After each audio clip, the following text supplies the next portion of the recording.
que não está funcionando o áudio. Não sei por quê. Eu estou muito feliz em participar com vocês dessa mesa e discutir são os temas que eu estou estudando mais, né, ultimamente. Estou muito feliz, obrigada, Lisa e professora Nancy, por, né, nos acolher aqui nessa tarde. E eu vou começar com a minha apresentação. Eu pesquisei algumas coisas dos colegas aí, mas eu vou preferir que cada um se apresente, né, quando for explicar seu texto, de qual universidade que vem, porque eu fiquei com medo de não ser a pessoa. E aí, cada um se apresenta. Eu vou falar um pouquinho sobre a diáspora, e a viagem no livro No Exílio, de Elisa Lispector. E eu trabalho na Universidade Estadual de Montes Claros, trabalho no ensino básico também, aí eu fico, né, para lá e para cá, na educação básica, tentando trabalhar esses temas complicados, mas está dando certo, e eu estou gostando muito. Então, e na universidade também, né, e a minha pesquisa agora do pós-doutorado, eu estou muito apaixonada, Lisley, e agora eu li No Exílio, eu encontrei uma boneca que eu não tinha encontrado, nossa, eu fiquei muito feliz, é outra leitura, né, quando a gente começa uma pesquisa mais profunda. E essa discussão, ela coaduna, né, com as minhas discussões envolvidas na minha tese de doutorado, que eu discuti o exílio e o deslocamento feminino, né, na literatura de Elisa Lispector.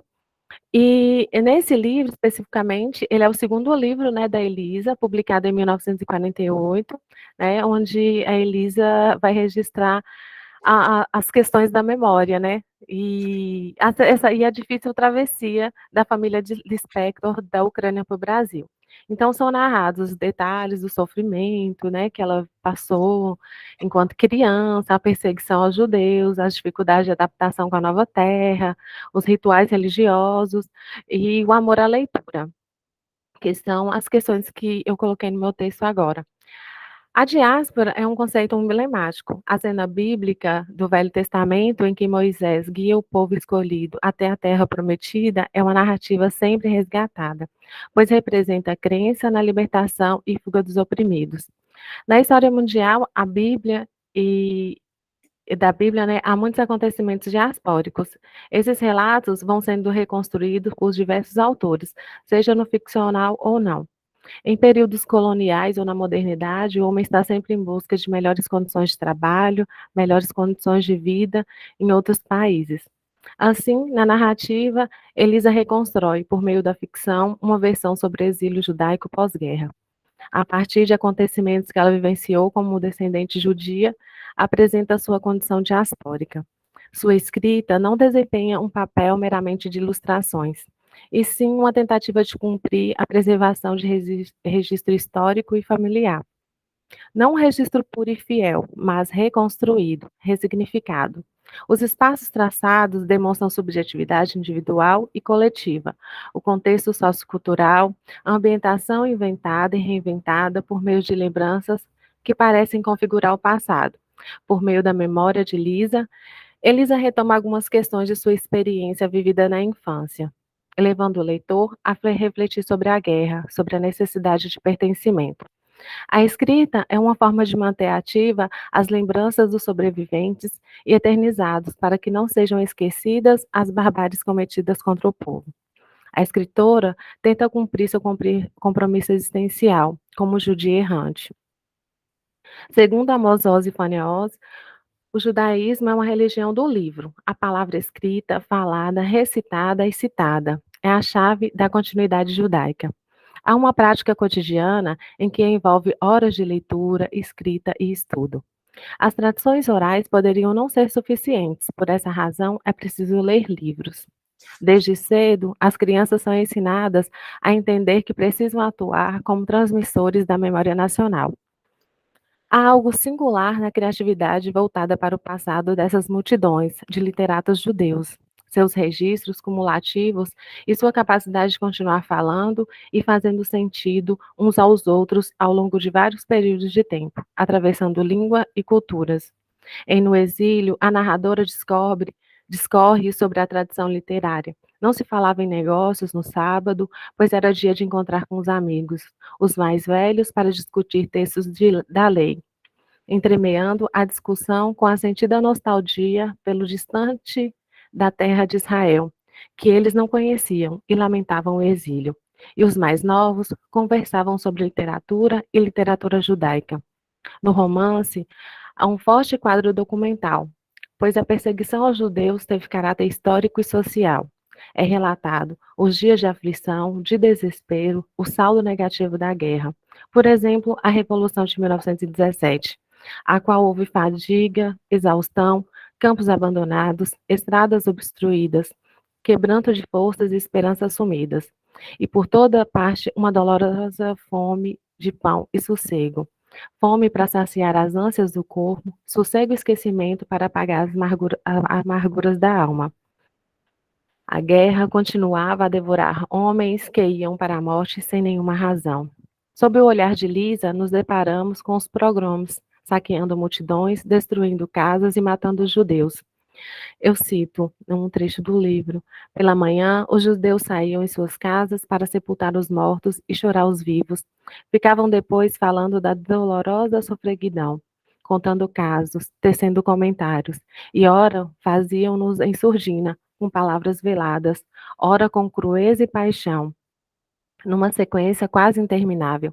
Em verdade, nem sempre compreendiam a tragédia em toda a sua extensão e significado. Aí eu fecho a citação. A narradora apresenta a viagem como uma possibilidade de entender a vida das pessoas, seu sofrimento, o modo como estão tentando construir uma relação com a sociedade da época.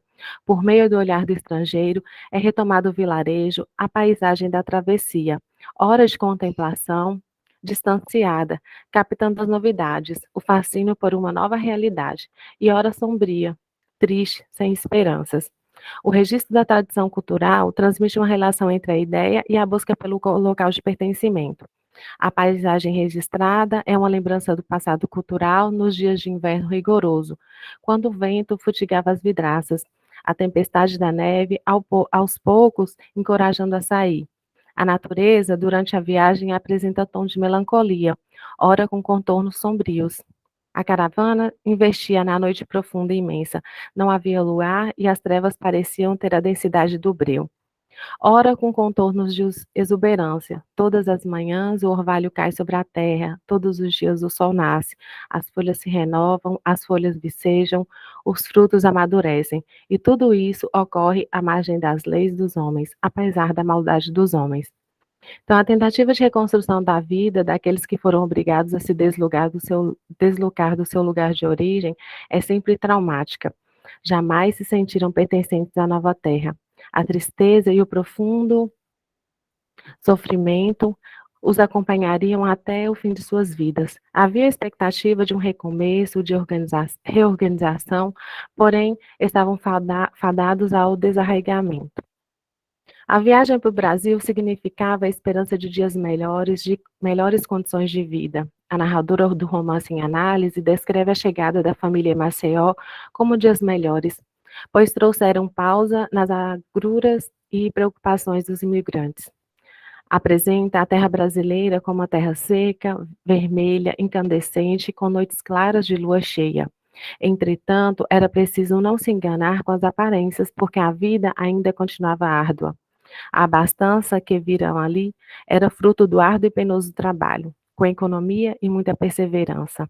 As impressões da nova terra, com relação à paisagem, tinham se confirmado, porém a família continuava a passar por dificuldades, muita pobreza, iam perdendo a confiança em si e fé na vida. O alimento era pouco, e com a morte da mãe, Lisa passou a cuidar da casa, das irmãs e fazia um milagre com pouco dinheiro que o pai lhe dava. Comprava peixe e batata doce para saciar a fome deles. Tentava refazer a vida, incorporava novos valores, adaptar a nova cultura. Contudo, havia a sensação de vazio e de estrangeirismo.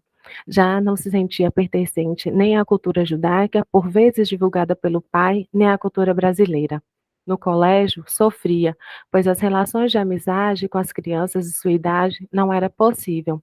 Sua sensação de mal-estar aumentava a cada dia. Ela era motivo de risos, brincadeiras maldosas das colegas brasileiras. A protagonista se vê diante de um abismo criado entre o eu e a sociedade que a cercava. Sentia-se fragmentada, perdida em sua própria história, sem identidade. A diáspora também implicava ainda uma ruptura do elo linguístico. Aí eu cito um trecho do livro que fala assim: diga cadeado, diga. As crianças cercavam-na e a apoquentavam com maldade. Cadeado, repetia, pondo acento em cada sílaba com medo de errar. A meninada ria, pulava em torno, uma puxando a saia, a outro cabelo maltratado. Aí eu fecho a citação. Sentia-se rejeitada, desterrada, maltratada e o sentimento de solidão aumentando. Lisa, com a perda do pai, sentiu-se ainda mais solitária. Conseguiu sobreviver a todas as tribulações, mas continuou confinada na sua segregação, como partícula de um povo sacrificado. Apresentando um estado febril, pensa na serra, que era um local de refúgio em que ela visitara algumas vezes, mas como ficou debilitada, tentando fugir de si mesma, como quem foge de uma cidade morta, vai para o sanatório para recuperar-se de uma doença. Os primeiros dias foram muito difíceis e aos poucos começou a frequentar o refeitório, o jardim, teve vontade de ler, queria colocar-se em contato com o mundo lá fora do local. Depois de 18 meses de reclusão e tormento, fez a sua viagem de retorno. Depara-se com a notícia dos jornais. Proclamação do Estado judeu. A humanidade estava se redimindo. Começava, enfim, a resgatar a dívida com os judeus. Valera ter padecido e lutado. Quantas lágrimas, quanto sangue derramado. Eles não morreram em vão. A protagonista, após ouvir essas palavras, mergulhou em suas próprias memórias, espantosamente vividas, recordando o êxito que passou. Mas a vida foi mais forte. Havia uma determinação a cada força vivida do universo. E na sua linguagem simples e eterna, cada árvore, cada passo, cada flor cantava o milagre da vida.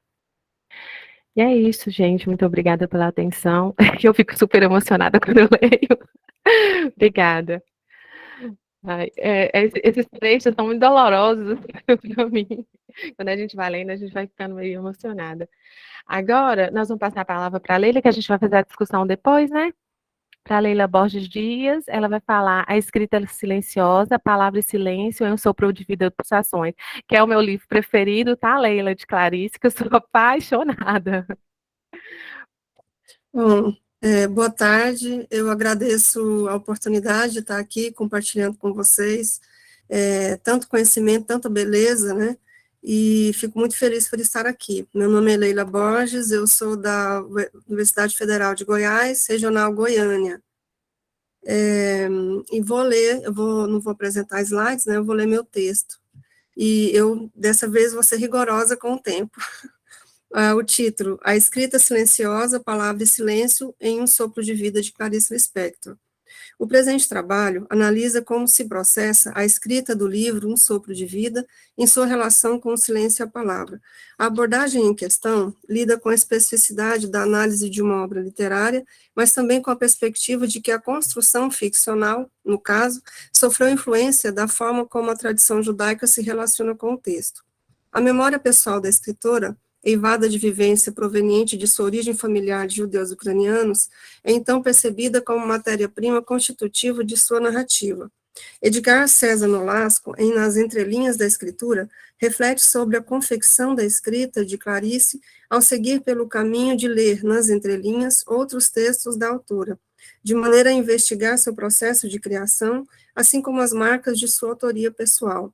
O crítico lembra ainda que ela fez de sua vida matéria para sua ficção, pois haveria um trânsito constante entre a vida real da autora e sua obra. Seu texto, por vezes, pode ser comparado a um diário, no qual verdade e ficção se completam.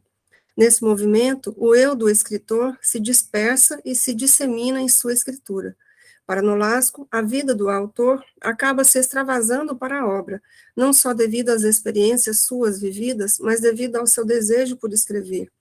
Clarice constrói sua relação com a palavra como quem salta no desconhecido escuro de um abismo, ao desistir da mera compreensão usual. Ao abrir mão da linguagem, a apreende de uma outra forma, pois faz o silêncio emergir pleno de sentido. Citando Otávio Paz, Nolasco lembra que a escritura poética abdica de si mesma para ser capaz de enfrentar uma realidade indizível. Na verdade, Clarice não acreditava na eficácia da linguagem para expressar o sentido. Ela construiria uma espécie de silêncio escritural, tecendo uma reflexão incessante, inacabada, descontínua, como seu sujeito, durante o ato da escrita, como que tecendo um encontro desencontrado.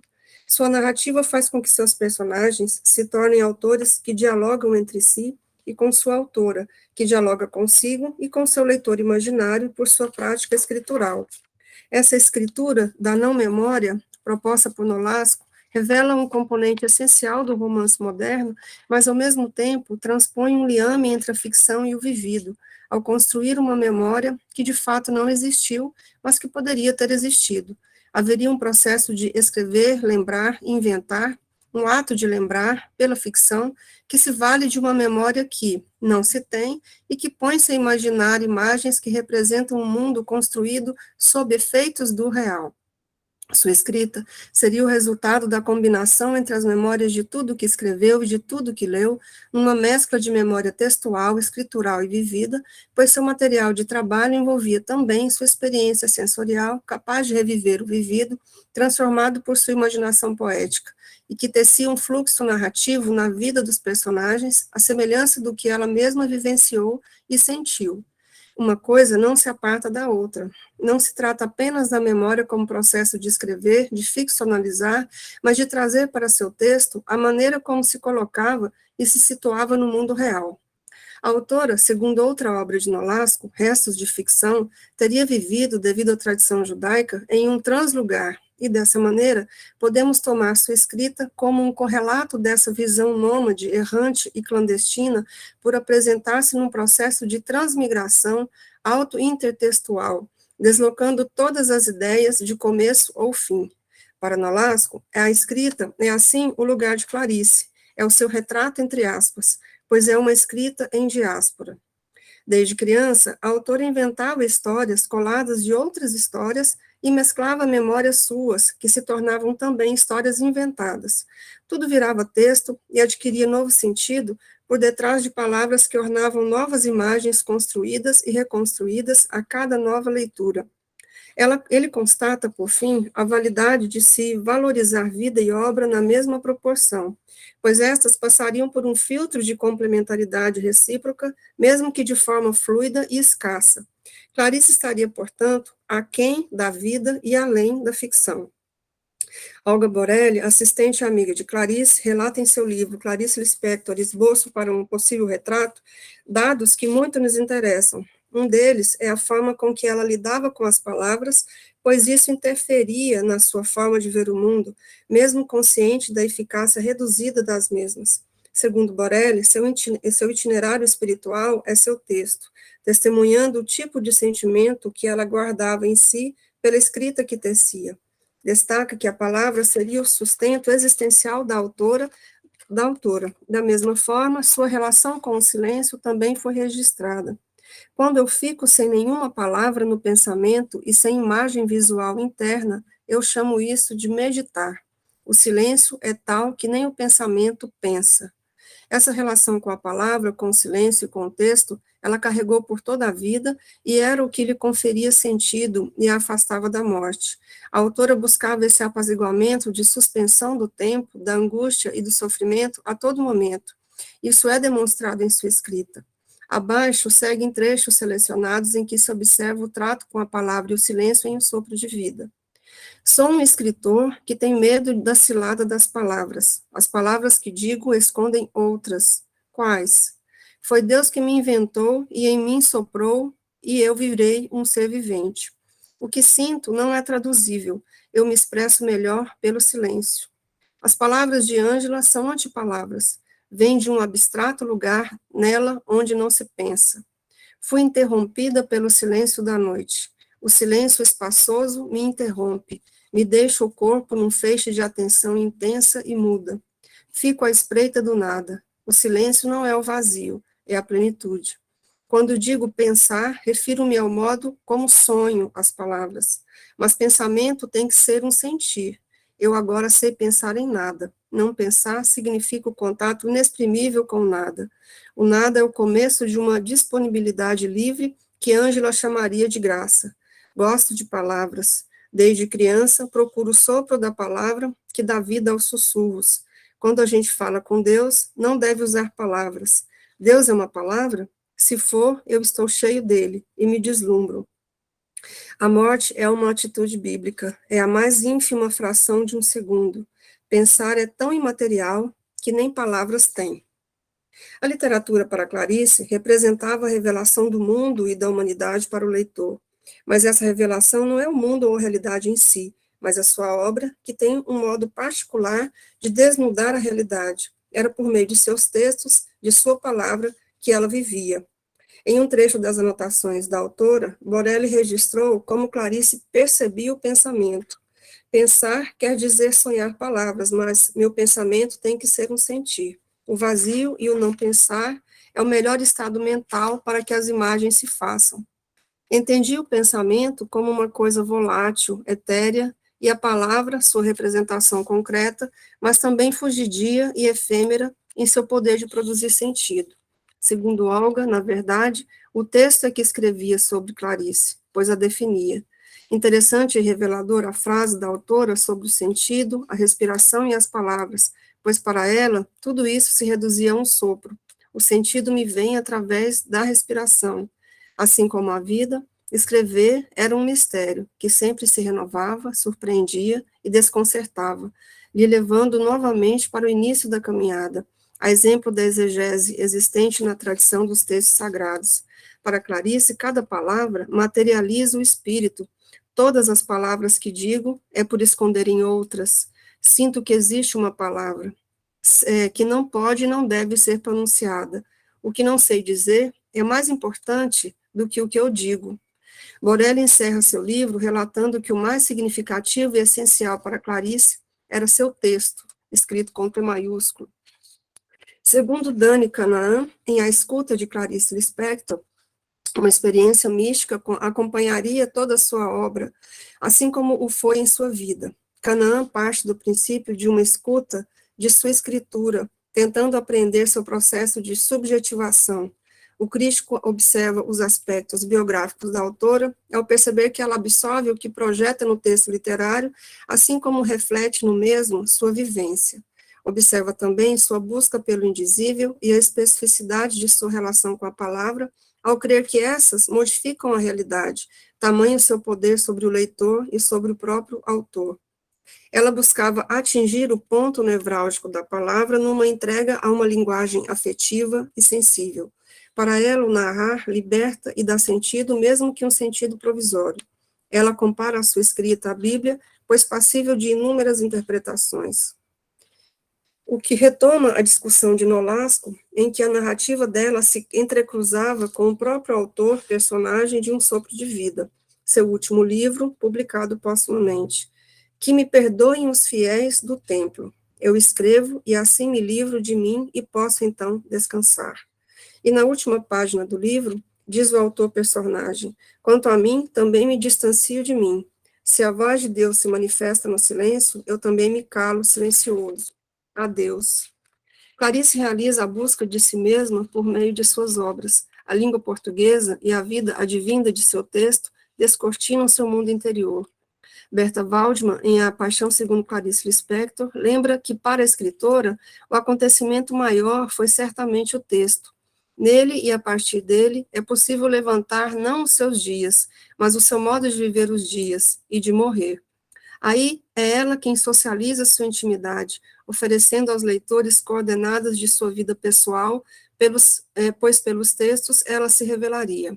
Waldman ainda destaca que ela teria nascido para escrever, pois a palavra seria seu domínio sobre o mundo.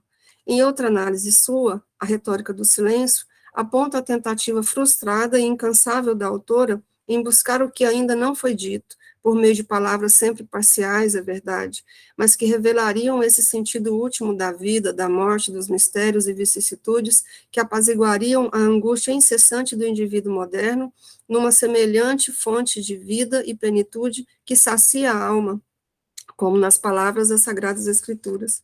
O silêncio o ponto alto de sua busca, revelaria o que nenhuma palavra contém, apesar de ser o que se tem à mão, e analisa um sopro de vida, enaltecendo a questão do silêncio, que seria uma espécie de portal para o desconhecido, que pode ser entendido como Deus ou como inconsciente, mas também como o inominável e o inatingível. E é tanto um tema com o qual seus personagens estão sempre às voltas, como uma atmosfera a marcar o espaço interno dessas mesmas personagens, como também algo que está no horizonte de criação da autora. Nesse silêncio da palavra e no vazio de uma sensação de tempo remoto, anterior a tudo que existe, residiria o sentido da vida. Ela busca as origens remotas e subverte o tempo externo por meio do tempo interior. Segundo Amos Oz e Fania Oz Salzberger, em Os Judeus e as Palavras, o hebraico teria impresso um teor de tempos anteriores na forma como soam as suas palavras, pois quando falamos em hebraico, estamos postados no fluxo do tempo, com as costas para o futuro e a face virada para o passado. Lembram que também o tempo não é linear para a tradição judaica, que nega a cronologia, há uma percepção de intemporalidade devido à tradição da Torá. Essa tradição, como texto, tem por base uma medida de realidade fundada na palavra, no livro e no próprio texto. Em uma frase plena de significado e força de sentido, resumem a tradição fundada pelos judeus e tão familiar às obras de Clarice. Nossas palavras não são nossas palavras, elas mudam à medida que as proferimos. Elas nunca permanecem tempo suficiente para pertencer. Para Nelson Vieira, em A Linguagem Espiritual de Clarice Lispector, o mistério contido em suas obras é repleto de temas míticos que buscam uma palavra última, uma revelação, em feixes de epifania e linguagem intercalada pelo silêncio que forma um relato de enigmas. Por isso, a prosa de Clarice reflete aquela perspectiva oriunda da tradição bíblica e judaica que visa comunicar, ao final de contas, uma mensagem espiritual. Clarice se filiaria, então, à tradição de uma busca perpétua, onde há mais perguntas do que respostas. É isso. Certinho. Ai, obrigada, Leila. Nossa, foi lindo. Adorei sua explanação. E falar de um sopro de vida é muito bom. É interessante que depois a gente vai fazer os comentários, mas só depois que a gente lê Elisa, Clarice fica menos enigmática um pouco. Leia Elisa depois. O próximo agora é o professor Ricardo Augusto Garro Silva, né, com exílio e violência política em Bernardo Cusquim, gente, não vai. Kuczynski e Julian Fuchs. Quase que não sai. Boa tarde a todos. Tá dando para ouvir direito? Agradeço a oportunidade de poder participar desse simpósio. Atualmente eu estou fazendo pós-doutorado na UFMG, na Faculdade de Letras, sobre orientação da Lisa, da professora Lisa.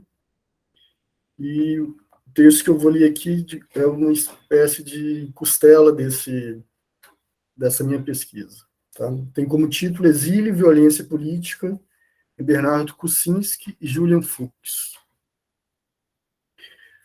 A respeito da escrita ficcional, Ricardo Piglia salienta sua relação específica com a verdade, pois o autor ficcional trabalha em uma zona indeterminada onde se cruzam ficção e verdade, já que a ficção trabalha com a crença e, nesse sentido, leva a ideologia aos modelos convencionais de realidade e, naturalmente, também as convenções que tornam verdadeiro ou fictício um texto.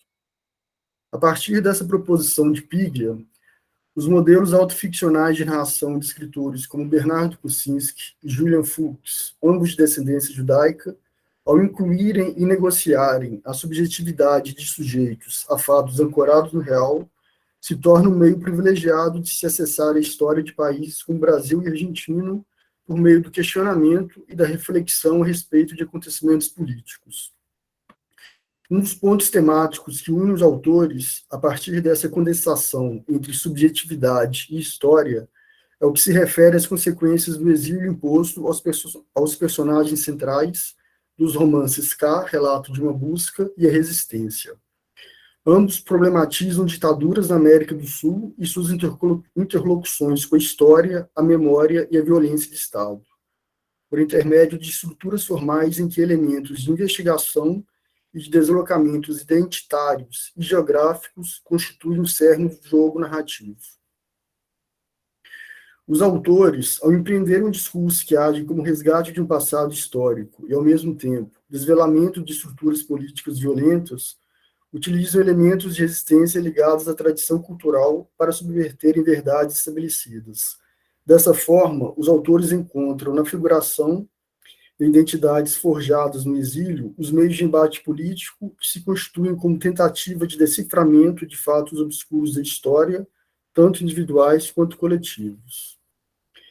Em K, Relato de uma Busca, Bernardo Kucinski narra a trajetória de um escritor judeu-polonês de literatura em língua Yiddish, nomeado apenas como K, que migra para o Brasil no período anterior à Segunda Guerra Mundial, após ser preso e obrigado a se exilar da Polônia por atuar no Partido Trabalhista Sionista. O livro inicia-se com o desaparecimento de sua filha no Brasil dos anos 1970, sob a ditadura civil-militar que governou o país entre 1964 e 1985. O desaparecimento é o ponto de partida de uma peregrinação em busca de seu paradeiro. A respeito do personagem K, é importante ressaltar que ele é a recriação ficcional do pai do autor, Meir Kucinski, cujos dados biográficos são transmitidos ao personagem, assim como fatos pertinentes ao assassinato de sua filha, Ana Rosa Kucinski, em 1974, por agentes da ditadura. A transfiguração do real em ficção tem um ponto-chave no encerramento do romance, quando Kucinski encena um dos mais belos e tocantes episódios do livro, no capítulo intitulado No Barro Branco, nome de um quartel na cidade de São Paulo que serviu como presídio para presos políticos durante a ditadura. O personagem, ao saber que o antigo quartel, que conhecera quando ainda era um mascate, passara a abrigar presos políticos, resolve visitá-lo na esperança de descobrir alguma informação a respeito de sua filha. A narrativa se desenvolve um misto de desalento e de uma espécie de comunhão com a dor dos homens ali encarcerados. É uma encenação na qual K resgata sua memória anterior ao exílio e a conecta com a situação dos presos. Cito aqui. A cada passo em direção a essa ala, K retrocedia na memória aos tempos de sua própria prisão na Polônia. Lembrou-se novamente de quando arrastaram correntados pelas ruas de Wrocławek para humilhar perante os comerciantes. Agora também se arrastava, ao quebrado, embora sem correntes. No Brasil, ligaram-se ao mesmo partido sionista de esquerda que ajudaram a fundar na Polônia, motivo de suas duas prisões da juventude. Mas ocupava-se quase que só das atividades culturais do cultivo da língua Yiddish. Tudo o que fizera nesses 50 anos não passou de auto-engano, assim ele agora avaliava. Seus livros, suas novelas, seus contos. Seu fascínio por esse fim de mundo que acabou por engolir sua filha.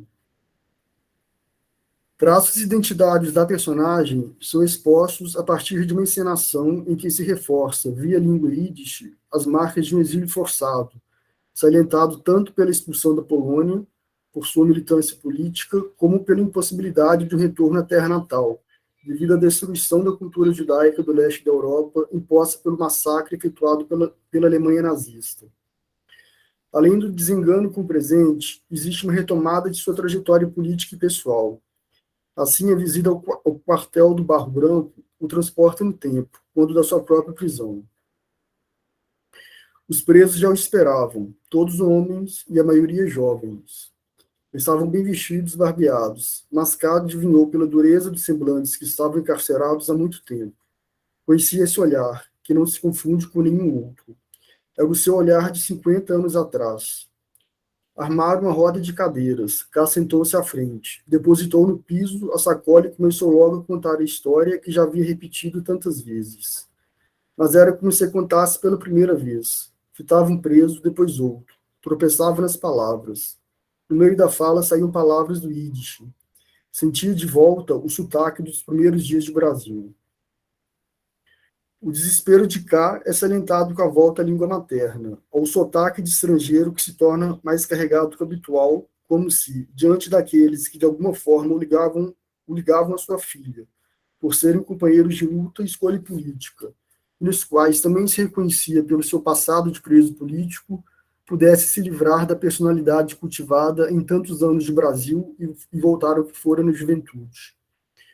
Kuczynski, quando encerra a trajetória do personagem no romance, salienta a história do imigrante, do homem que, mesmo culto, carrega as marcas em si do mascate, que teve que buscar a sobrevivência em uma terra estranha, assim como aquelas da língua de sua juventude, língua que tanto amou a ponto de cultivá-la por toda a vida através da escrita, mas que assume a dimensão da tragédia no sotaque e nas palavras que se tornam presentes no momento de maior dor.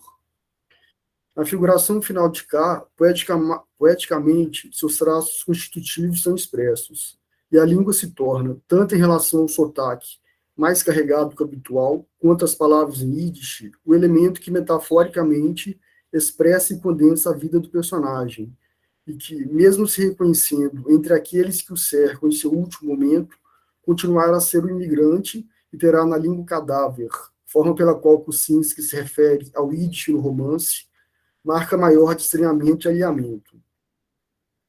Dessa forma, cai a figuração do homem cindido pelo que ficou para trás, que traz em si as marcas de um outro lugar, mas, principalmente, de um outro tempo.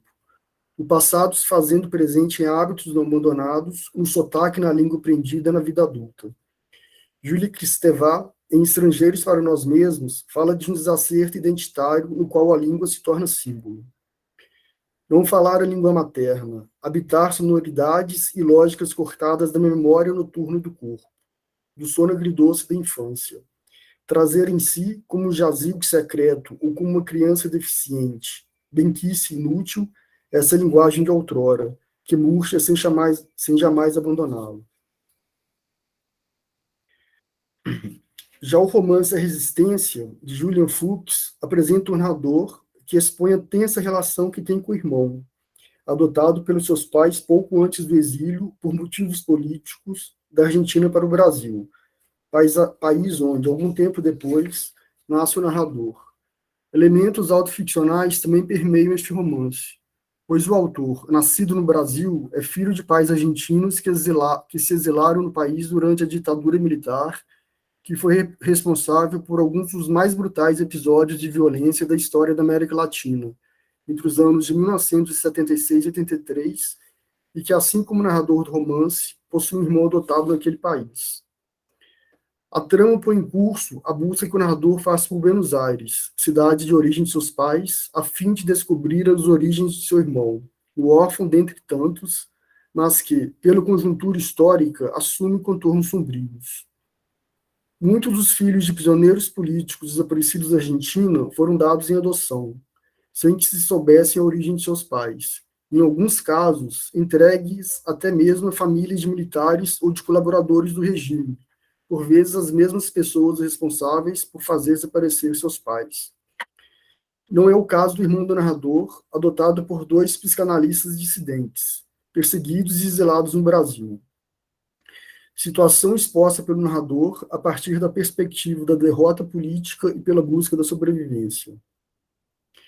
Partir e esquecer a derrota, partir e esquivar o descalabro e preservar o que lhes restava, fosse muito ou fosse pouco, a existência diária que cada dia lhes roubava. Mas era um mistério a respeito da identidade dos pais do irmão, da possibilidade de uma origem marcada pela violência, que está o elemento central que atormenta o narrador e que mobiliza a narrativa. Se a inquietude continua a reverberar em mim, é porque ouço a frase também de maneira parcial: meu irmão é filho. E é difícil aceitar que ela não termine com a verdade tautológica habitual. Meu irmão é filho dos meus pais. Estou entoando que meu irmão é filho e uma interrogação sempre me salta aos lábios. Filho de quem? Como consequência da busca pela origem do irmão, outras questões identitárias são resgatadas. Entre elas, uma em particular, pertinente ao próprio narrador, se torna chave para o tema do exílio. Ao buscar em Buenos Aires os lugares memoriais a respeito da história da ditadura argentina, também fatos relativos à história de seus pais são resgatados.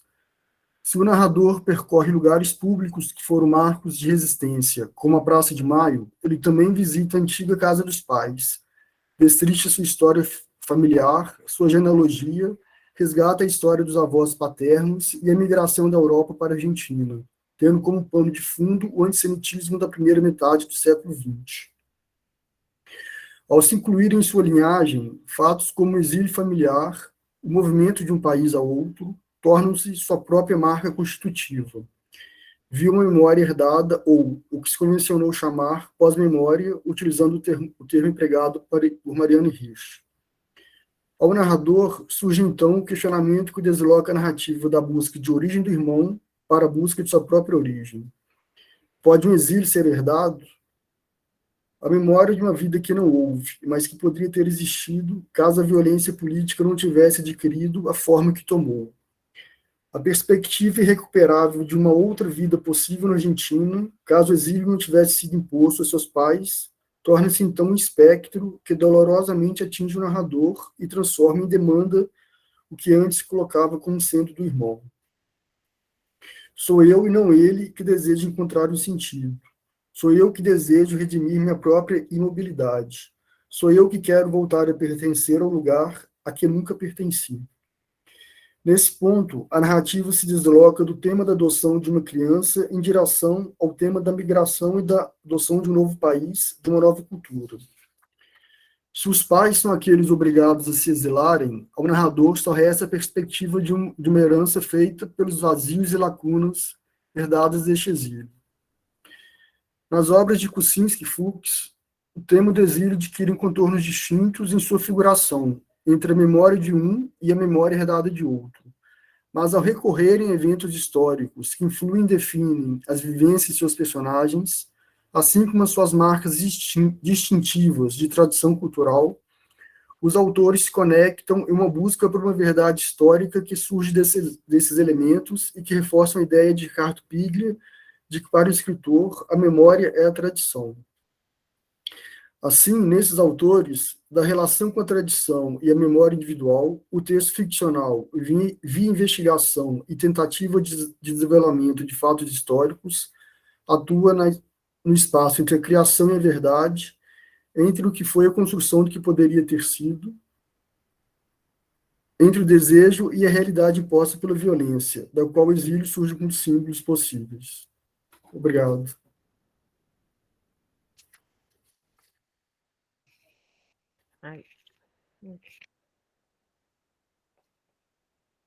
Obrigada, Ricardo. Agora nós vamos para Lunara Badia Gonçalves, Calixto, Moacir Scliar e as dramáticas viagens das polacas e o ciclo das águas. Pode começar, Lunara. Boa tarde a todos. Todos me ouvem bem? Então, meu nome é Lunara, eu sou professora de língua portuguesa da educação básica. Recentemente, eu defendi meu doutorado pela Universidade Federal de Uberlândia, e atualmente eu sou participante do Laboratório de Estudos Judaicos, coordenado pela professora Kênia. Então, vou começar o meu texto. Moacir Scliar e as dramáticas viagens das polacas em O Ciclo das Águas. Em 1975, Moacir Scliar publica o livro O Ciclo das Águas, o qual aborda a temática das polacas, mulheres judias que foram submetidas a uma rede internacional de prostituição, sendo privadas de sua liberdade e obrigadas a viverem como escravas sexuais em países da América entre o final do século XIX e meados do século XX. As polacas foram vítimas do chamado tráfico de brancas e eram caracterizadas assim em uma maneira genérica, pois não se tratava de um gentílico de quem nasceu na Polônia, mas um termo com significado pejorativo, surgido a partir da Belle Époque, para se referir a mulheres brancas, oriundas da Europa Oriental, que eram levadas à prostituição. Conforme apresenta Moacir Scliar, essas mulheres, conhecidas como polacas ou francesas, eram, em sua grande parte, judias da Rússia, da Polônia e da Bessarábia. Além do aspecto histórico, a narrativa de Moacir Scliar apresenta uma extensa possibilidade de interpretações devido às diferentes simbologias presentes, como a água, o feminino, o ciclo, dentre outros. Na verdade, trata-se de uma obra que induz o leitor a adentrar por vários caminhos em razão da riqueza de sentidos em cada ação narrada. A partir da protagonista, Esther, Scliar apresenta ao leitor a trajetória de uma jovem judia que vive em um ambiente conservador, de uma pobre aldeia assolada por pogroms da Polônia, no início do século XX, até se tornar uma prostituta no Brasil. Essa personagem é inspirada em uma paciente polaca que o autor, recém-formado em medicina, conheceu no lar dos velhos da comunidade israelita de Porto Alegre. Segundo Moacir Scliar, a personagem principal de O Ciclo das Águas foi inspirada na figura de uma velha prostituta judia, já falecida, a quem atendi como médico. O que mais me impressionava nesta mulher era a sua capacidade de sedução, em flagrante com a sua deterioração física e mental. Ademais, a mulher instigou Scliar a procurar saber mais sobre a vida dela. Perguntando daqui e dali, descobriu seu segredo. Havia sido prostituta, dona de um bordel, inclusive antes de empobrecer e ser recolhida ao lar dos velhos. O assunto me intrigou e em Buenos Aires comprei o livro sobre o tema. O autor falava de uma verdadeira rede de tráfico de mulheres, a Svi Migdal, com ramificações em vários países da América Latina. A história não é narrada de forma linear, pois passado e presente se confundem, sempre fazendo referência a águas em seu ciclo de transformações, para se relacionar com as mudanças da vida da protagonista. Isso posto, Esther é apresentada como uma jovem de 17 anos, filha de um morréu, que a mantém em um ambiente em que se preza uma conduta de recato e submissão da mulher em relação à sua família. Em um contexto fortemente marcado pelo patriarcado, tendo como chefe familiar um homem responsável pela realização das normas doutrinais do judaísmo, a formação de Esther a colocava como um gênero inferior. A história da jovem começa a ganhar novos rumos quando surge Mendele, um rapaz polonês que fora para a América ganhar a vida. Assim, inicia-se a mudança comparada à água. Citando o livro, breve as águas cristalinas estarão escuras e féstidas. Ao regressar à Polônia, Mendele tem o intuito de se casar com uma judia de boa família e, como já era conhecido na aldeia, em pouco tempo consegue a aprovação da família da moça para um possível casamento. Atuando como o rapaz ingênuo que havia sido no passado, ele se acerca de Esther com a promessa de uma vida longe de misérias. E ele afirma, afirma, muito dinheiro. Posso me casar contigo, posso te sustentar, posso te dar uma vida de rainha na América. Rainha na América, rainha Esther. Ela ri, ela irá com ele para onde ele quiser. Esther fica entusiasmada com a perspectiva de uma vida longe da pobreza e aceita a proposta de casamento. Sob a bênção do pai, ela se casa com um rapaz, sem saber que, na verdade, ele era um proxeneta de uma organização internacional de prostituição. Logo, Mendele a leva para Paris, onde vão a um cabaré. A jovem estava na expectativa de ter sua noite de núpcias, mas ele não mantém relações sexuais com a esposa e a entrega a um homem estranho que a força a ter relação sexual. Em uma citação do livro, ao seguinte: abraça-a, beija-lhe o pescoço, vai-te, empurra-o. Sorrindo sempre, ele começa a desabotoar-lhe o vestido. Ela, imóvel, olha-o. Vê Mendele parado perto da porta, os olhos esgazeados postos nela. Estende a mão, mas o homem já a arrasta para um sofá. Mendele, murmura. O homem deita sobre ela. Já não vê mais Mendele. Mãe é o que ela quer gritar. Mãe. Não grita. O homem beija-a com fúria. Vira o rosto. Mas, de repente, já não resiste. Beija-o também. Sente a mão dele entre as coxas. Estremece. Após esse episódio, em que Mendele assiste a tudo e não esboça a reação de ajudá-la, Esther passa a compreender que seu casamento não é normal. Ela não entende como seu marido havia permitido aquela circunstância e Mendele não lhe dá explicações. Em seguida, vão para Marsella, em outro cabaré, onde ficam algum tempo. Esther aprende um pouco de francês, além de ter o primeiro contato com outras prostitutas.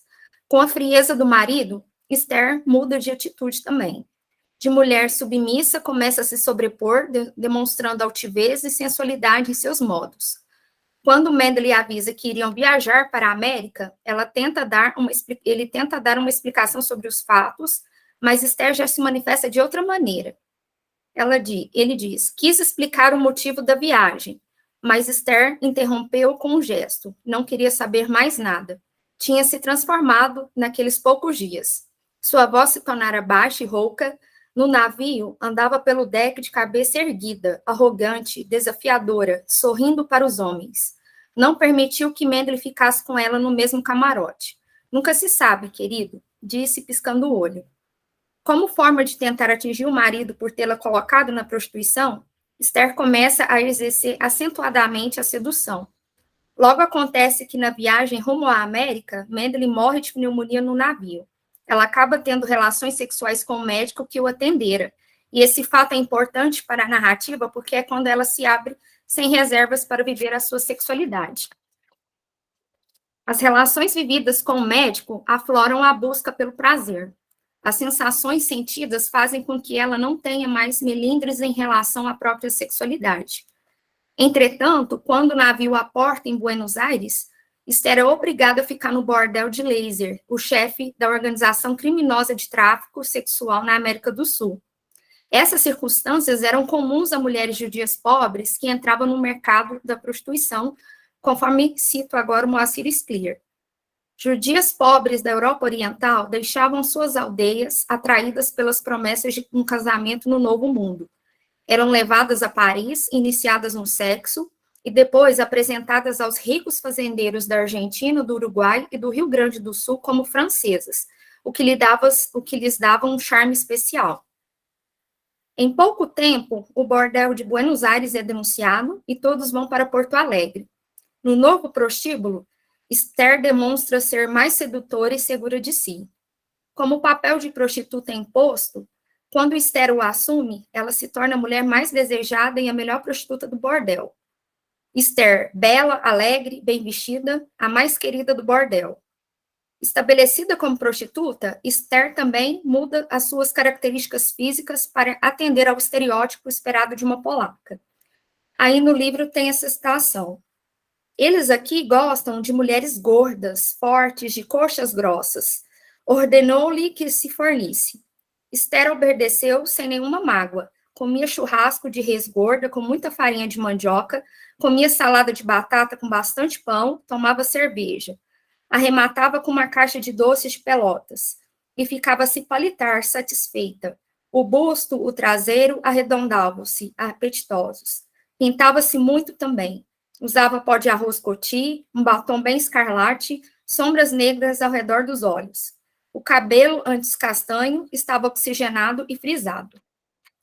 O corpo de Esther passa, então, a servir como símbolo do bordel, cartão de visitas desse espaço, deixando de ser algo pessoal. De fato, no Brasil, as polacas eram consideradas exóticas em razão de a maioria ser loira, de olhos claros.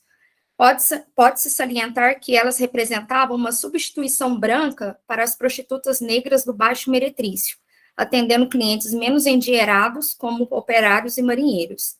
Algumas passavam algum tempo em Paris, antes de virem para o Brasil, e assim falavam francês, o que facilitava se passarem por francesas. Na verdade, havia uma distinção entre a prostituta francesa e a prostituta polaca, como afirma Mary de Priori, que ela diz o seguinte: entre os dois grupos, as diferenças se estabeleceram rapidamente. Havia as cocotes e as polacas. As primeiras representavam o luxo e a ostentação. As segundas, substituindo as mulatas e as portuguesas, representavam a miséria. Ser francesa significava não necessariamente ter nascido na França, mas frequentar espaços e clientes ricos. Ser polaca significava ser produto de exportação do tráfico internacional do sexo, que abastecia os prostíbulos das capitais importantes e pobres. Fazendo sucesso no bordel, Esther busca se empoderar a fim de não ser submissa a um proxeneta. Escolhe os clientes e ganha muitos presentes. Após algum tempo, descobre que está grávida, mas não pretende abortar como o proxeneta Laser esperava. Assim, luta com seu opressor e foge do bordel. Surge, então, a intenção de se tornar uma cafetina, uma mulher de poder. Com o dinheiro de um antigo cliente, consegue abrir o seu prostíbulo, com o nome A Casa da Sereia. Cria o filho sozinha e se abre para diferentes experiências sexuais. No seu bordel, Esther deixa de ser a judia Esther Markovits para se tornar a francesa Esther Marc, como ela passa a se apresentar. Com relação a essa mudança, é possível também dizer que Esther adquire uma nova identidade em sua vida, de prostituta cafitina. Além disso, ao se passar por francesa, pretende deixar a identidade polaca para trás. Em uma citação do livro, nós temos: sou francesa, dizia aos clientes mais curiosos. Esther Marc era agora o seu nome, não mais Esther Markowitz. Um advogado lhe providenciara novos papéis. Vestia-se bem, longos vestidos escuros, joias. Um cabeleireiro vinha penteá-la todos os dias. Entre seus clientes estavam figuras de projeção. O deputado Deoclésio, filho do fazendeiro Matias, vinha todas as sextas-feiras. Visitantes de outros estados eram encaminhados à casa. Após anos de êxito, o bordel é desapropriado pela prefeitura e Esther se vê na pobreza. No fim da narrativa, já idosa, é colocada em um asilo pelo filho, Marcos. Mesmo já apresentando sinais de demência, ainda tenta seduzir os homens que aparecem no lugar. Que homem bonito! Senta aqui, querido. Vamos conversar. Como é teu nome? Uma vez tendo conhecido o prazer e tendo exercido a sua sexualidade, não consegue desprender-se disso. Não obstante, já não mais possui suas faculdades mentais plenas. Por fim, percebe-se que a personagem Esther é uma judia polonesa que é obrigada a se prostituir, a emigrar, mas encontra na prostituição tanto a glória, conhecendo o prazer, tornando-se rica e capitina, como também o declínio, a solidão e a demência. Ela transgride o meio patriarcal a qual viveu por não se submeter a uma vida que previa que uma mulher na prostituição deveria agradar apenas aos homens e não procurar o prazer para si mesma. Embora tenha sido objetificada na prostituição e perdido tudo na velhice, inclusive a própria consciência, não perde a sedução que a tornou uma mulher empoderada e desafiadora. Desse modo, Esther representa uma mulher que contesta o destino imposto a ela no processo de prostituição que viveu, negando-se a perder a essência de sua sexualidade que a tornara única. Então é isso.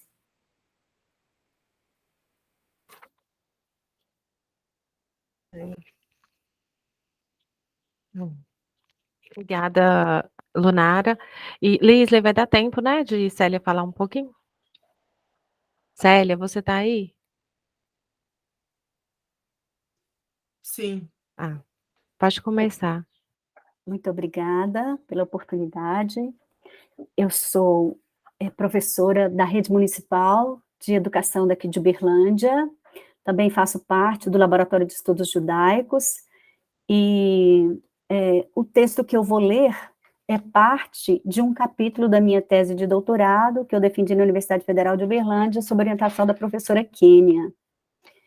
E o autor também pesquisado por mim não é um autor que está inserido na literatura de tradição judaica, mas sim numa literatura politicamente engajada, que é o Pepe Tela, escritor africano de Angola.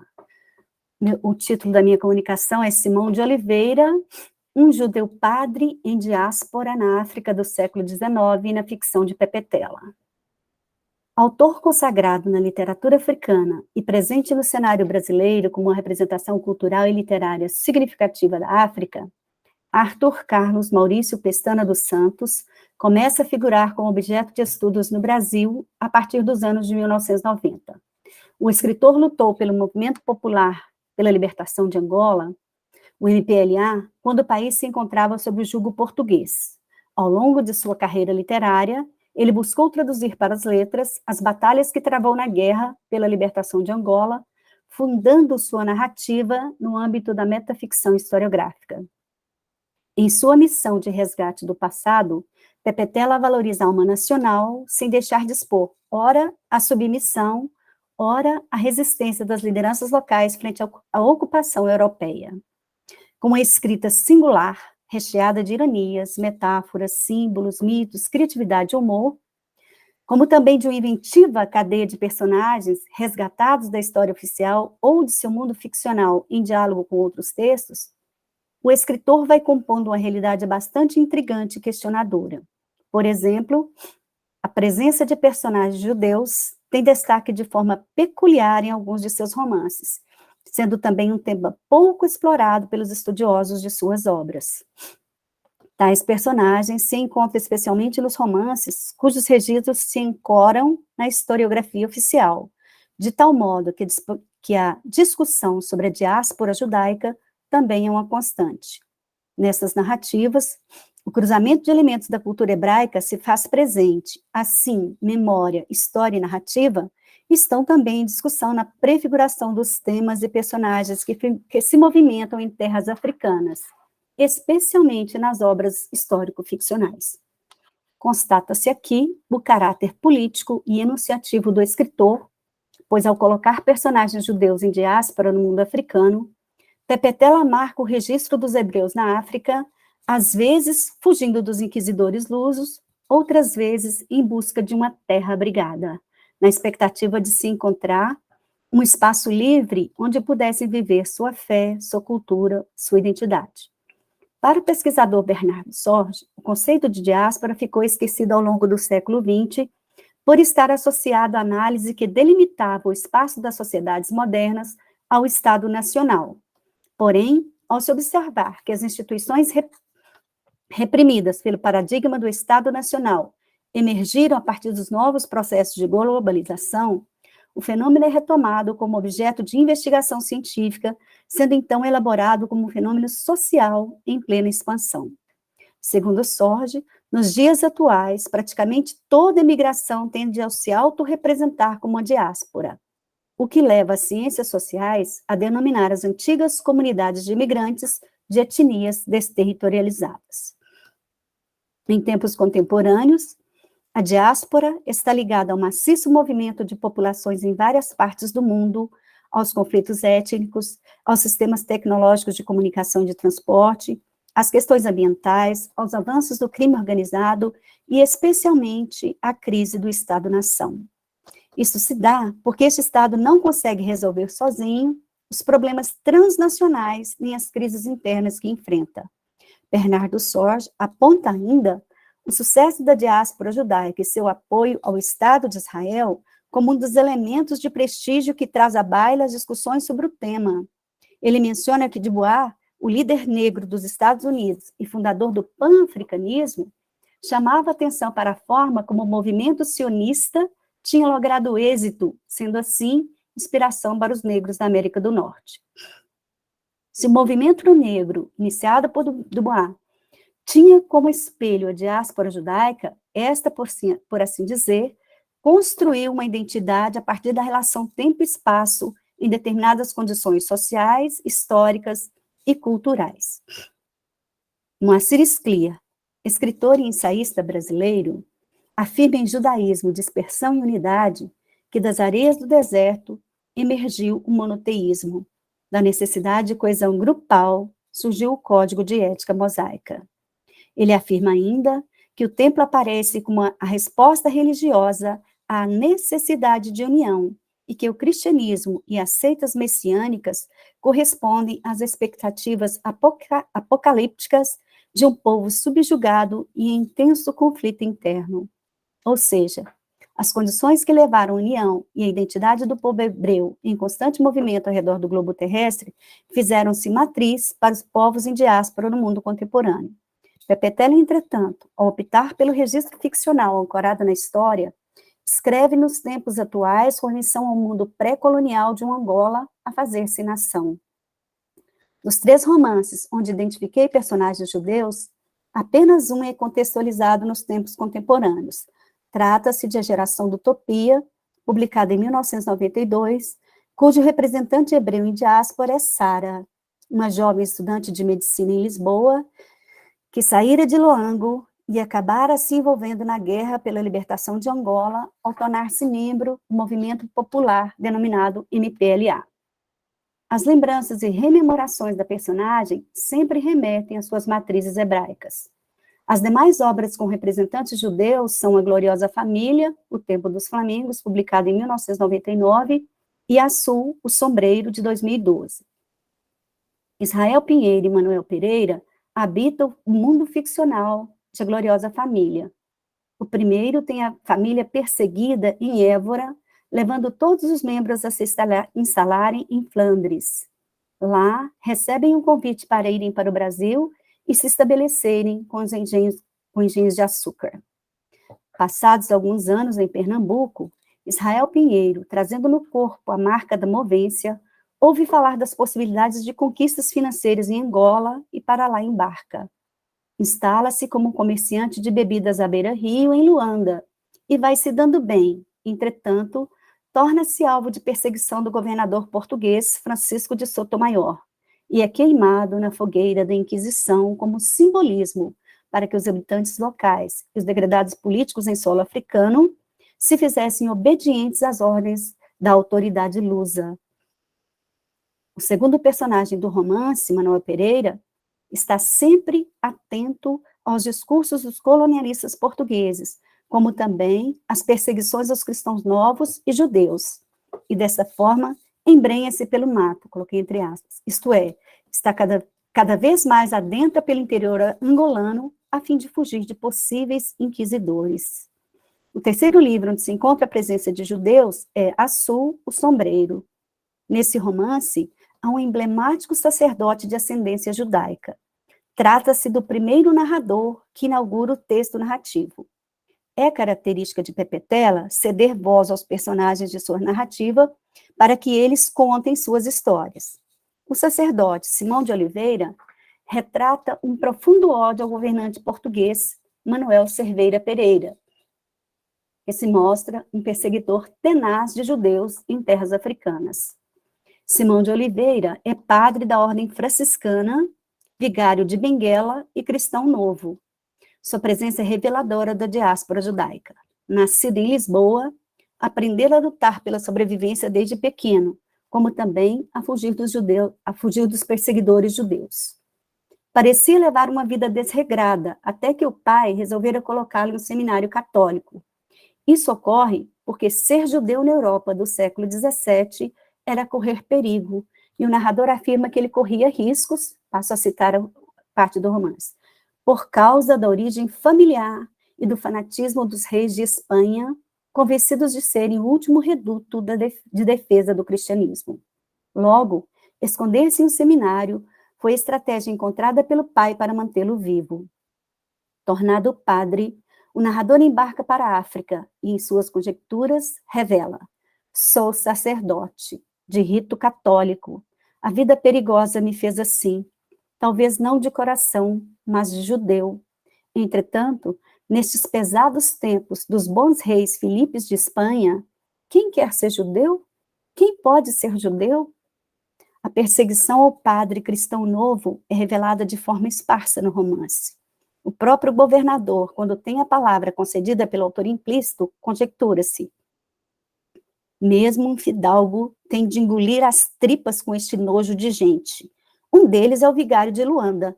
Até hoje, não descobri provas de sua origem judia. Age como eles, sempre é coberto das trevas. Mandei vasculhar nos registros de Portugal ao meu afilhado conhecedor do ofício de tabelião, e mais cedo ou mais tarde ele há de desenterrar provas. Nesta passagem, fica clara a desconfiança com que os judeus eram vistos em um universo de imposição religiosa ou ódios raciais impostos a eles por povos europeus. Tal sentimento se desloca da África juntamente com autoridades lusas, se desloca para a África juntamente com as autoridades lusas que para lá seguiram, de modo que os judeus em solo africano não se sentem seguros. Em outra passagem, quando o governador planeja visitar uma jovem em Luanda, a filha do ouvidor local, a Bela Margarida, oferecendo a ela uma serenata, visa intimidar o pai da moça, obrigando-o a recebê-lo em casa por este estar vivendo amasiado com uma mulher degradada, a senhora Inês. Em terras de Luanda, a apreciação de uma serenata na vida citadina era uma afronta à família, caso o seresteiro não fosse o futuro marido. Desejando obter as graças de Margarida, Cerveira Pereira acredita que o ouvidor André Velho de Sotomayor não poderia fazer a desfeita de manter as portas cerradas para si, por ser ele o governante local e admirador de sua filha. A jovem, porém, era prometida a um tenente. Logo, a serenata do governador traria difamação à família de Sotomayor. Porém, audacioso, Cerveira Pereira argumenta que o senhor nada poderá fazer contra sua pessoa, uma vez que ele passara a viver com Inês, depois que, cito novamente o livro, o judeu disfarçado de padre se foi embora. Os excertos demonstram que Manuel Cerveira Pereira sabia das origens de Simão de Oliveira e o persegue tenazmente. Por sua vez, consciente do perigo em que se encontra com a proximidade do governador, Simão de Oliveira tenta matá-lo, associando-se a um grupo de degradados cristãos novos, e alguns soldados portugueses insatisfeitos com a gestão do administrador luso. Convalescente das febres africanas, os amotinados cercam a cama de Cerveira Pereira e desferem-lhe 14 facadas. Manuel Cerveira Pereira, esfaqueado e doente, acaba sobrevivendo e recrudesce na perseguição aos amotinados. Para fugir do governante, Simão de Oliveira toma um barco em direção ao Brasil e reinicia um novo tempo de movência. Finalizo minhas leituras observando que o compadre do romance, Assu, o Sombreiro, Pepetela reencena na ficção as dificuldades e sofrimentos vividos pelos hebreus. Seu olhar cuidadoso desvela a realidade. Seja no período inquisitorial, seja em tempos mais contemporâneos, estão figurações hebraicas em diáspora, na África, que carregam consigo a ancestral busca de um lugar abrigado. Há, portanto, vários movimentos de deslocamento de Simão. Sai da casa paterna para o seminário franciscano, do convento segue para Angola, onde é perseguido, de lá ruma para o Brasil, novamente em fuga. Ou seja, está em constante movimento, buscando salvar-se a si mesmo, sua identidade, sua cultura. Muito obrigada pela oportunidade.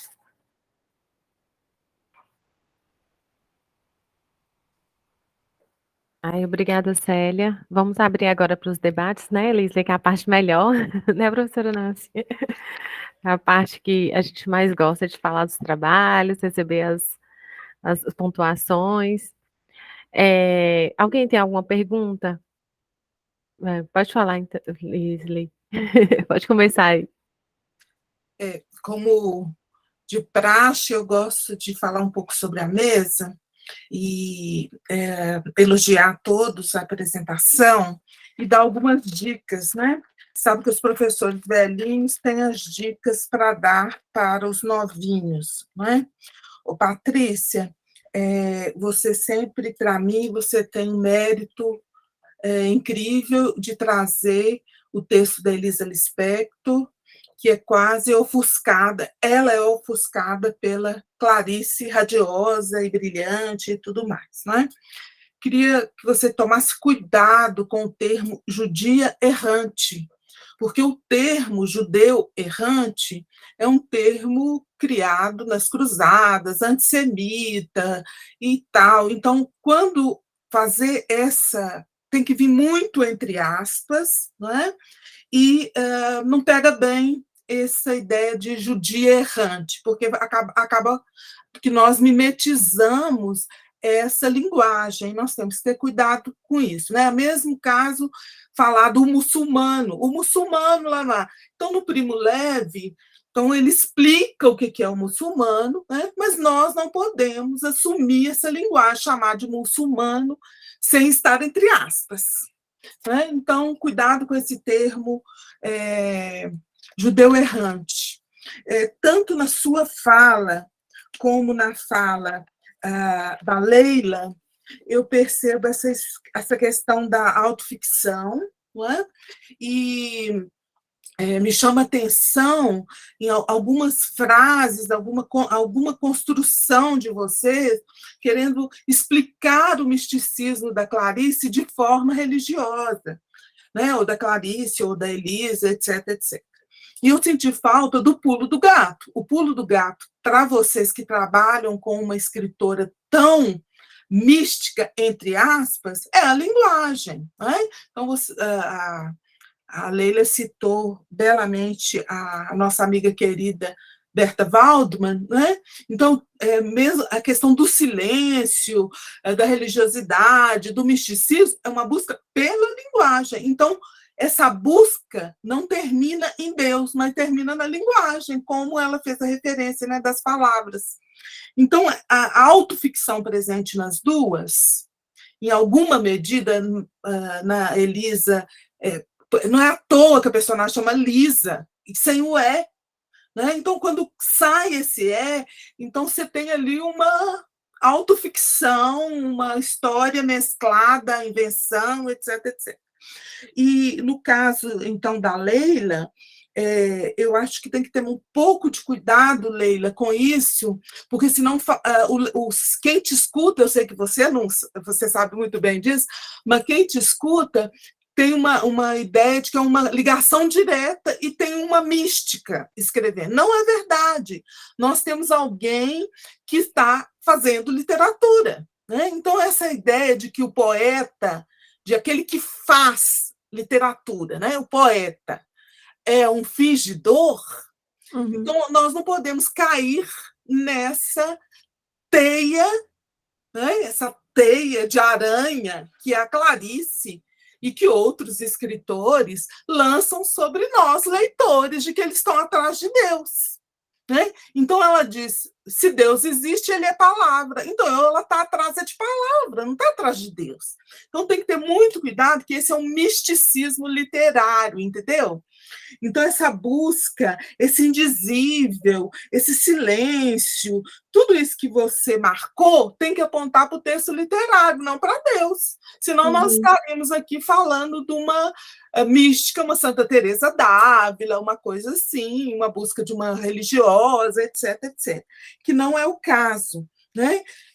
A Clarice é alguém que está profundamente implicado com uma reflexão literária, poética, sobre a linguagem.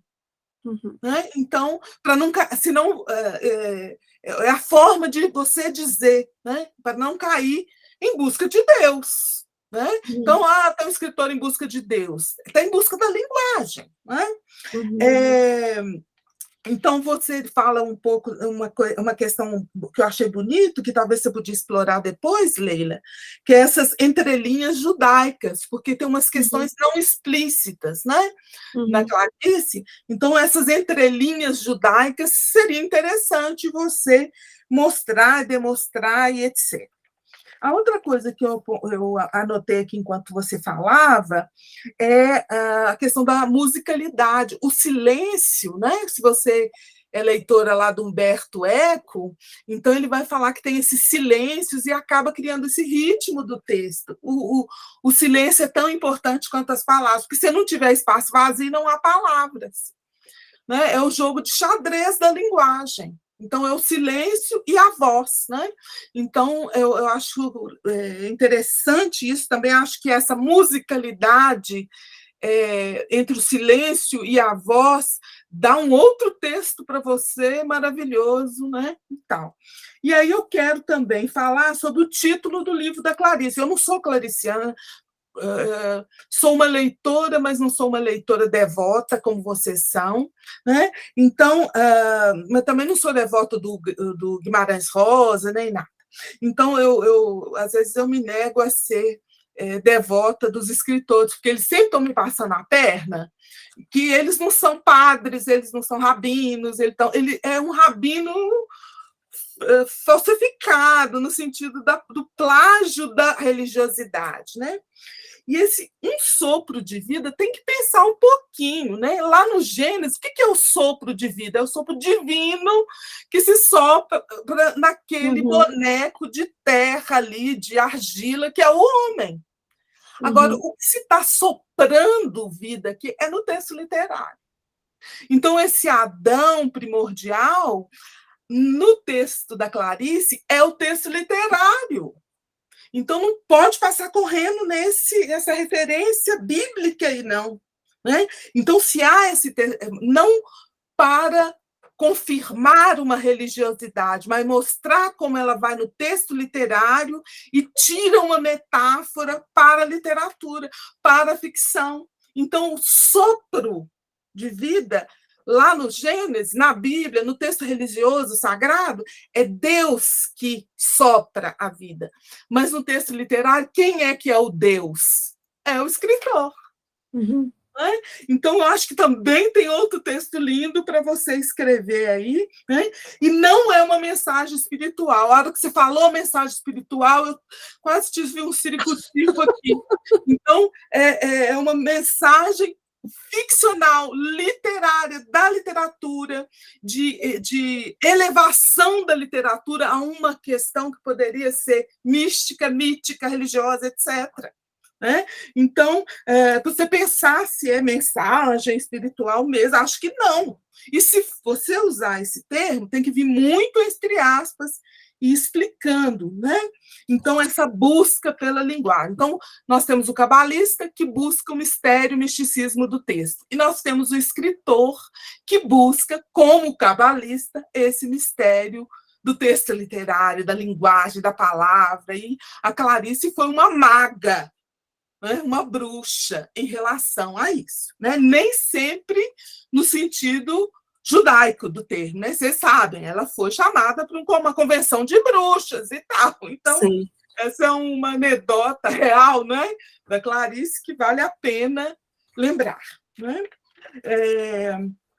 Ricardo, eu sempre gosto, porque cada vez mais você está escrevendo melhor, né? Gosto muito dos seus textos.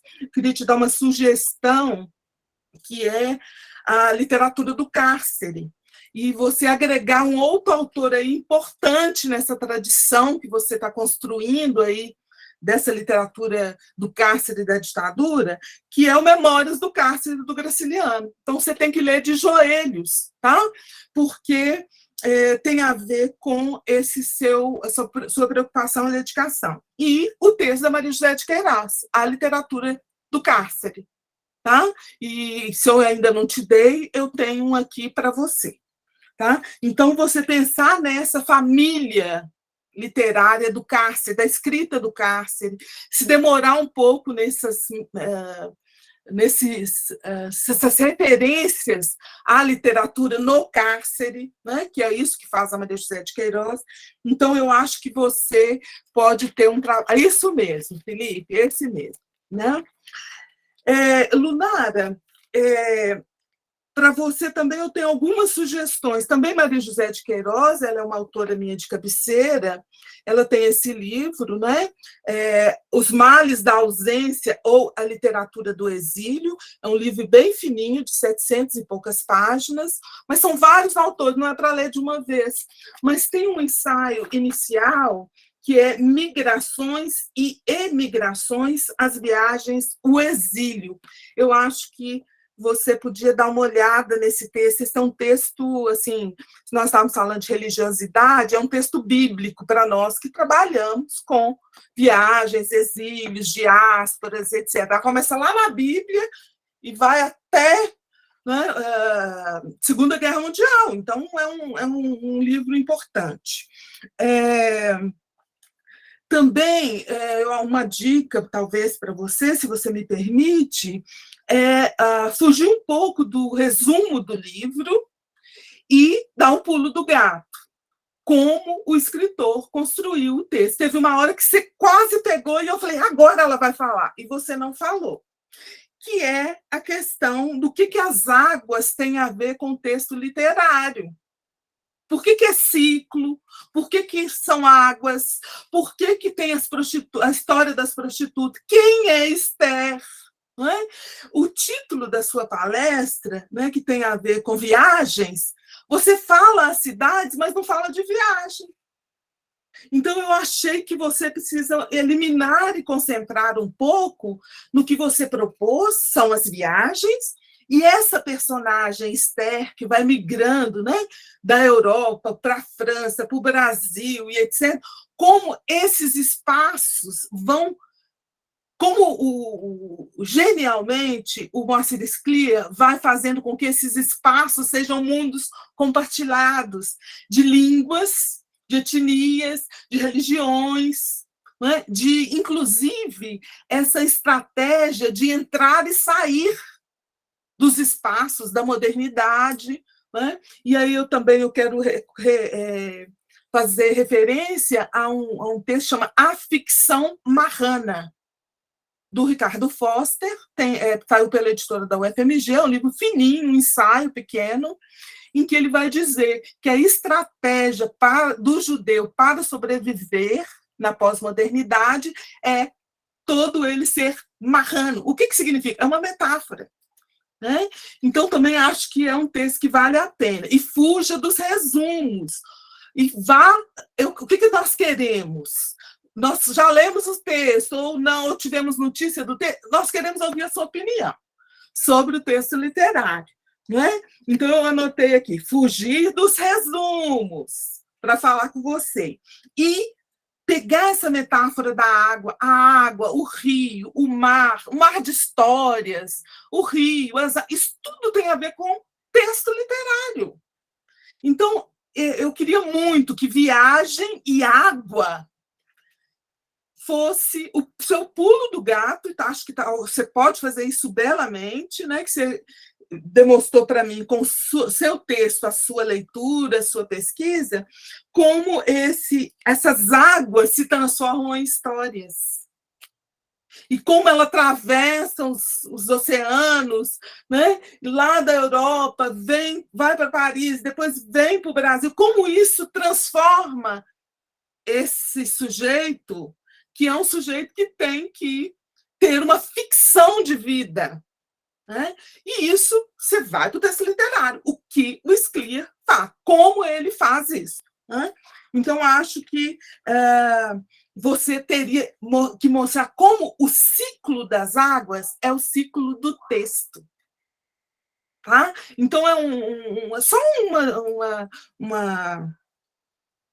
um plus a mais adicional que eu acho que o seu texto merece, porque é um texto pequenininho, não é o texto do Scliar, e como é denso, como é forte esse texto. Né? Então, você está de parabéns, mas dá o pulo do gato, fala do texto literário, como as águas são metáfora do texto literário nesse livro, nessa pequena novela do Moacir Scliar. Tá bom? Felipe?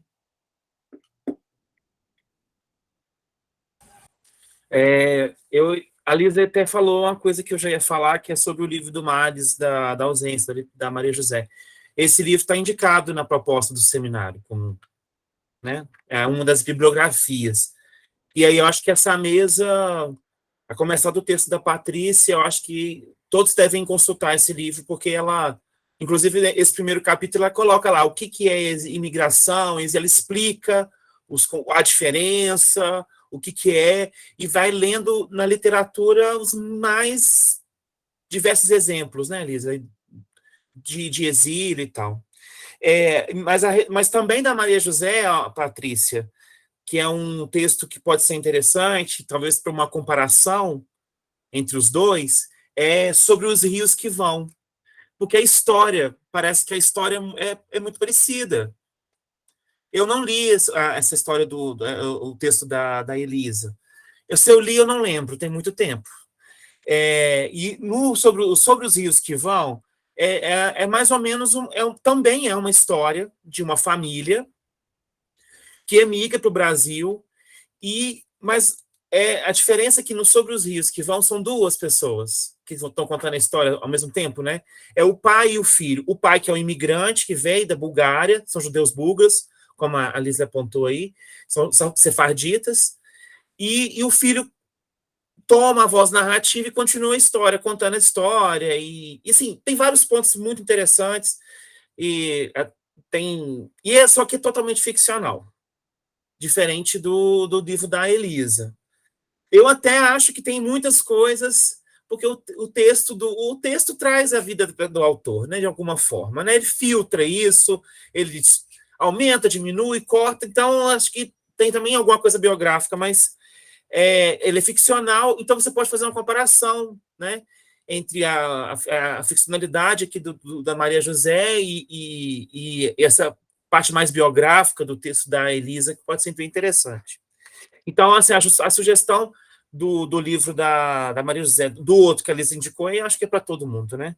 E o Lunara, já tem uns bons anos já, e que eu vi essa peça. O João das Neves, diretor de teatro, ele encenou As Polacas. Tem alguns anos já no Rio de Janeiro. Foi muito legal. Mas tem uma indicação que é o livro do Ronaldo Vrobel, traduzindo Hannah, que também fala um pouco, toca esse assunto das prostitutas, e também tem uma viagem, uma troca com uma pessoa que está em Buenos Aires, uma troca de cartas. Então, acho que tem uma conversa com esse livro do Scliar. Acredito, obviamente, o Vrobel deve ter lido o livro do Scliar, né? Porque o Scliar é a grande referência, né? Uma das grandes referências da literatura judaica brasileira, né? Então, o livro, todo mundo lê Scliar. Todo mundo lê. Do mais conhecido autor ao mais aluno mais iniciante, todo mundo lê Scliar, que é muito importante. Então, esse livro do Ronaldo Vrobel, traduzindo Hannah, pode ter uma conversa muito legal com esse texto do Scliar. Você pode fazer uma comparação, ou pode buscar alguma coisa, até para mesmo para a conclusão do seu artigo, adicionar alguma coisa no seu artigo, comentando esse texto. Acho que pode ser interessante. É isso. Obrigado. Obrigada, Felipe. Eu não conhecia esse livro, da Maria José de Queiroz também, né? Os Rios que Vão? Sobre os rios que vão. Esse eu não li. Eu tenho Esse que ler. também é a referência à Bíblia, né? Ao Salmo dos exilados que estão em Babilônia, né? E Felipe já trabalhou com esse livro, com esse romance, mostrando esses intertextos, né? Camões e etc. Então, depois pede para o Felipe te mandar o texto dele, tá? O Felipe apresentou no evento lá de Portugal as canções ali presentes, o cancioneiro sefardita no romance da Maria José de Queiroz, tá bom? Aí eu quero. Ô, Lisley, com relação à questão do judeu errante, eu vou mudar, eu não vou usar mais. E uma questão interessante. Tem que usar com Bastante responsabilidade. Fazer, colocar entre aspas, que você não está mimetizando essa fala do outro, e você explicar no rodapé, olha, esse termo masculino foi usado assim, mas eu vou usar dessa e dessa forma. Aí, né, cada termo na literatura, nós temos que ter responsabilidade, são conceitos, né? E nós que trabalhamos nos estudos judaicos, nós temos que ter mais responsabilidade ainda, senão nós continuamos, absorvemos essa ideia do muçulmano. A gente sai chamando de muçulmano nos nossos textos e põe a mão um pouquinho na consciência. Hoje, se você chama uma pessoa de muçulmano, o que significa? Tem o mesmo significado de lá do campo? Não. Então, é preciso marcar que esse termo está sendo usado, foi usado lá, por quê? Né? Então, naquele contexto, nós não podemos repetir nos nossos textos. Né? Senão, nós acabamos cometendo injustiças lexicais. Né? Eu gosto muito daquele texto do Rabinovich, né, que ele fala que nós temos que ter responsabilidade com os termos que nós usamos. Né? Se alguém não tem mais nenhuma fala, alguém quer falar mais alguma coisa? Uma pergunta, comentário? Não? Então, nós encerramos, né? Nazaré, nós encerramos, te agradeço, viu? Muito obrigado pelo apoio aqui. Amanhã nós estamos de volta às 8 da manhã, um pouquinho antes das 8, né? Quem chega no horário chega atrasado, vocês sabem disso, a gente chega um pouquinho antes, né? E para a nossa mesa 4, não é? E aí eu conto com a presença de vocês, e vocês vêm tomar café aqui conosco. Tá bom? Muito obrigada. Obrigada, até amanhã, pessoal. Tchauzinho, gente. Até Obrigada, amanhã. Nazaré. Tchau. Obrigada, gente. Sucesso aí nos próximos Obrigada, meses. Nazaré. Obrigada. Por nada, tirando aqui a gravação, tá?